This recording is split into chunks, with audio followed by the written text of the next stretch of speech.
So let us, good afternoon everyone. Good afternoon our members and our online sitters.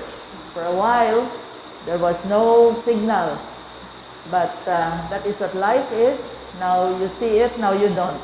No? Sometimes. We are in the mountain. Sa bundok po tayo. That's why nahirap sometimes ang signal po dito. Have you ever experienced rejection? Sisters, have you ever experienced rejection? Yes po, sister. Yes. Most of the time, our rejection happens within our family members, among our classmates, among our office mates, among our community. This is among a group. You cannot be rejected if you're only one. So, Jesus, accompanied by his 12 friends, his disciples, his constant companion in the last stage of his life, in the last 3 years, he was always accompanied by these people, 12 of them, day in, day out. But there are others who are accompanying him and following him. Umuwi siya sa bayan niya. There are 2 places that are considered to be his hometown. It could be Nazareth. That's the place where he lived. Maybe when he was 4 or 5 years old, from Egypt, they went back to Nazareth. And he grew up there. For 30 years, he grew up a private life, a carpenter.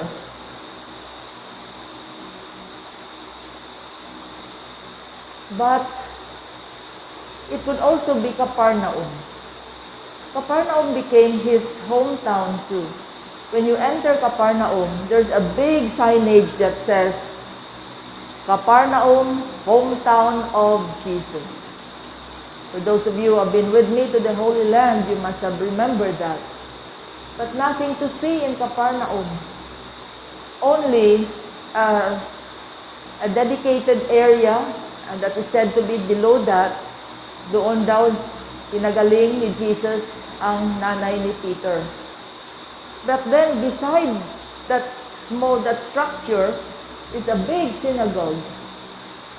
And when I was walking in the synagogue, I was just thinking, oh, this is where Jesus stood up to preach. Until now, the synagogue is there. But nothing there. Amazing. Nothing much is there. And our guide in the Holy Land said, it is because in this place, they have rejected Jesus. Remember, at the time na pagpasok ni Jesus sa hometown niya, ang normal sana na mangyayari kasi ang dami-daming milagrong ginawa ni Jesus. Before this Gospel of Mark 6, verses 1 to 6, if you look back, last week's miracles, ano yun? The 2 miracles of healing. The daughter of Jairus was healed. The woman with hemorrhage was healed. And earlier on, the demoniac of Gerasene was also healed. Now lang na-notice ko na mga babae pala ito sila na na-heal ni Jesus. Jesus has a soft spot for women. Because during the time of Jesus, not counting women, ang parang may kapasidad lang yung mga men, pero yung mga women parang wala. In fact, sabi nila, sino ba itong tao na ito? Diba si Jesus ito na karpentero? Now think about carpenter during our time. During our time now, siguro, we could say na a carpenter does not have a big wage compared to a manager. But during the time of Jesus, a carpenter is given honor. Why? Because they are called to be artisans. Ano ibig sabihin ng artisan? Sila ay parang mga artist. Ha? And then it's not easy. It's not easy to do a carpentry work without much machines that we have right now. So that very simple machines that they have, very simple paint that they have to mix it themselves, coming from flowers, coming from leaves. That's why most of the colors during the time of Jesus are green and brown and violet, but not many other colors because they cannot do it. So, sino to siya? And not only did they say he is just a carpenter, but they say, parang anak lang man ito ni Maria. So, ano ba ibig sabihin, anak ni Maria? We don't know. Maybe Joseph must have died already then. But then, it's very, very dishonoring a person kung sasabihin mo, anak siya ng babae. Anak siya ni Maria.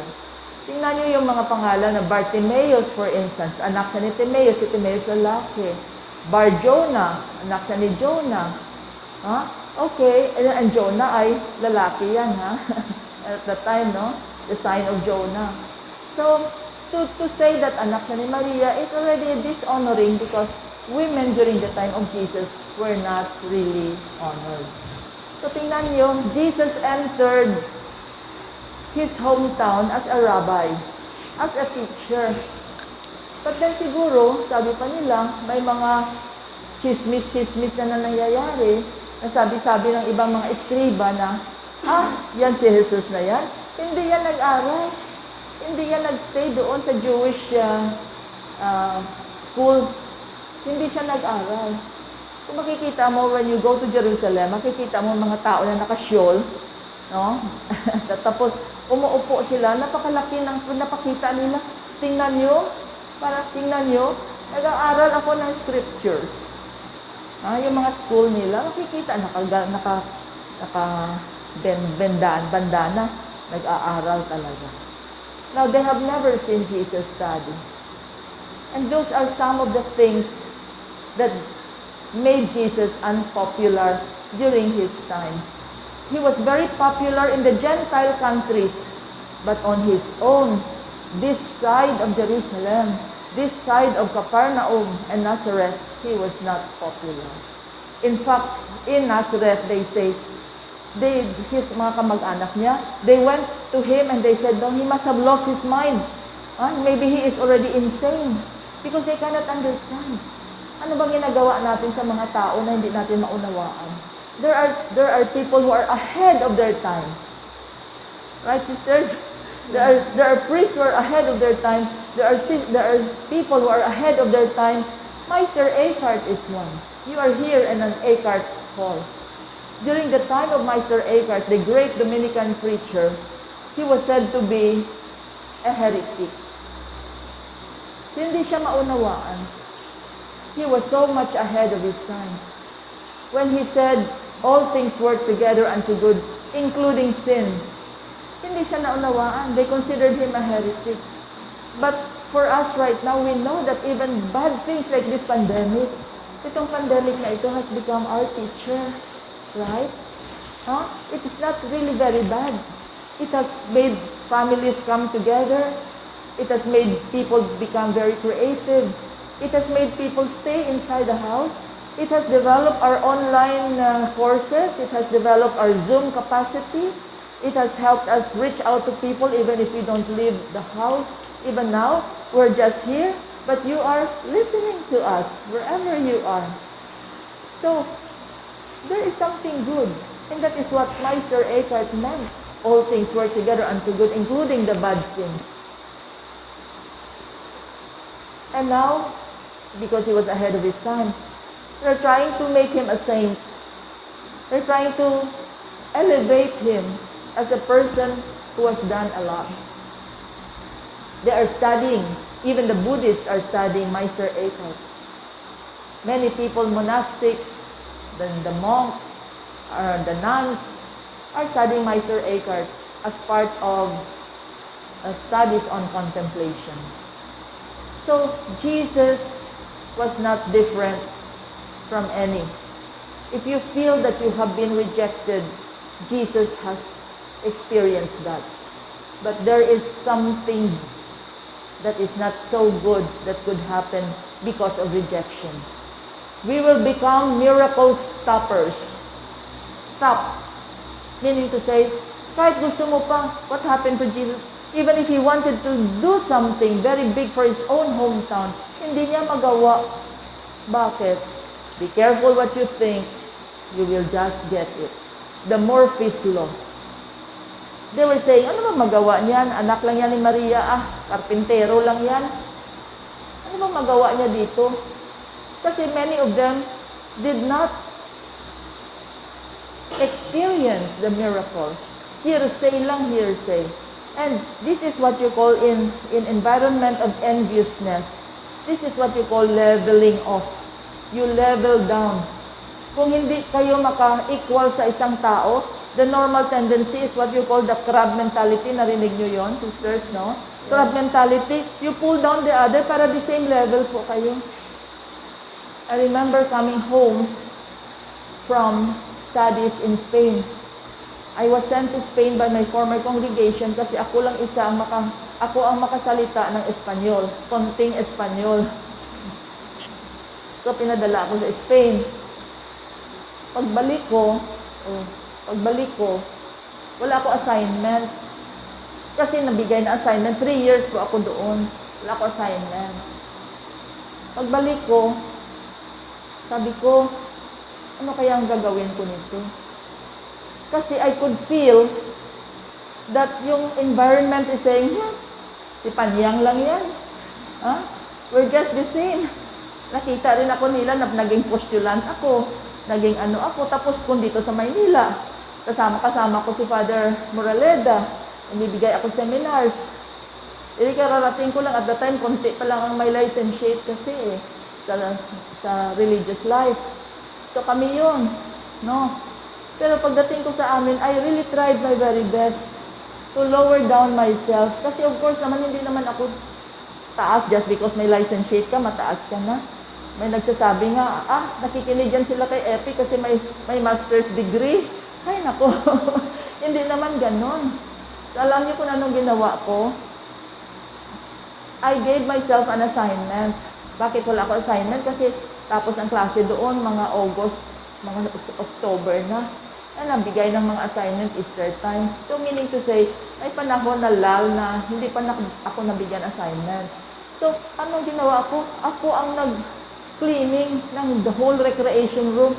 Bawat jealousy. No? Cleaning ko yan. Hala, linis, mga wall. Walis, lahat. Which is not normal for me sana. Because I should be giving seminars. I am a gift to the church. That's what they said. I'm a gift to the church. But I did my very best to do menial work so that hindi sila mag-feel na doon ako sa taas, tapos sila sa baba. But, still, in spite of that, meron pa rin talaga na nag-appreciate. How can we become miracle stoppers in our community, in our congregation, in your family? You will become a miracle stopper if you don't appreciate. If every time you always say, alam ko na yun. Hindi man yan idea ko. And sometimes you become miracle stoppers when you feel that, well, it's not my idea. And husbands can become miracle stoppers when they don't appreciate the cooking of the wife. For instance, ko alam kung anong sabor ng mga cooking ng mga wife, no? Siguro masarap naman, ma-easy lang ngayon ang recipe sa internet at sa Google, di ba? Pero, we can become miracle stopper when we just stop people from their ideas, when we stop people from their suggestions, when we stop people from cooking, for instance, very simple thing, when we don't appreciate what they are doing. So Jesus was not able to do any big miracle in his own hometown. What happened? He did only a few. He used his hands again to heal. Just like last week's gospel, he used his hands to heal the sick. Today, we thank the Lord for bringing us together. We are all in this together. If you have felt some kind of rejection, accept that it's not the end of the world. there is what you call a healthy ego. And then pat yourself in the back. Pat yourself in the back, sisters. Pat yourself in the back and say to yourself, it's okay. I hope you have watched Nightbird. It's okay, it's okay, it's okay. It's okay. You have a healthy ego if you say, it's okay, I am good. That's good because you are good. But it will be an unhealthy ego when you simply say, I am good, but I am better than her. Once that comes to us already na I am better than her, in the contemplative lifestyle, that is not anymore an accepting kind of personality. Because you are better. Let other people say you are better, but not yourself to say, I am better than you. Contemplative prayer teaches us to be accepting. We can make mistakes. That weaknesses and strength, they are one. That health and sickness, they are one.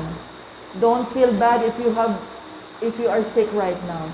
Look at this woman called Nightbird, Jane Nightbird. She says she has cancer. She has only 2% chance to live. And she has only like less than a year to live. And yet she says, well, it's not 0. At least I still have 2%. So right now, acceptance is the key. And if you are rejected and you are not able to do a lot of things, time will come when there will be people who will appreciate what you are doing. And then always say, I'm good. When you wake up in the morning, tell yourself, thank you, Lord, for making me a miracle, for helping me to become a good person. And that I am going to do a lot of things today because I'm not doing it alone. The two of us are doing it together. God bless you, and thank you for watching.